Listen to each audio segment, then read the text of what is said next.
ভালোবাসা খুব ছোট্ট একটি কথা, তাই না? কিন্তু এই ছোট্ট কথার মাঝে কত মায়া, কত ভালোবাসা লুকিয়ে আছে, ঠিক তোমার আমার ভালোবাসার মতো। একবার ভেবেও দেখিনি তুমি কে, কোথা থেকে এসেছো, কোথায় ছিলে। তোমাকে না দেখেই নিজের চেয়ে বেশি ভালোবেসেছি, অনেক বিশ্বাস করেছি হয়তো এটাই ভালোবাসা। সত্য কথা কি জানো, ভালোবাসা একতরফা হয় না, দুজনের মন এক হয়েই ভালোবাসাটা হয়েছে।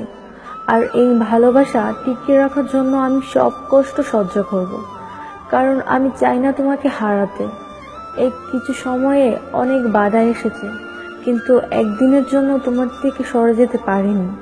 তোমাকে নিয়ে অনেক স্বপ্ন দেখেছি আমি, আর এই স্বপ্নগুলো আমি বাস্তব করব যদি তুমি আমার পাশে থাকো। তোমার জন্য আমার অদ্ভুত একটা মনের টান হয়ে গেছে। তোমার সুখ দুঃখ দূর থেকে আমি উপলব্ধি করতে পারি, আর এটাই আমার অনেক বড় পাওয়া। আমি চাই আমরা সারা জীবন যেন এইভাবে একে অপরের প্রাণ হয়ে বেঁচে থাকতে পারি।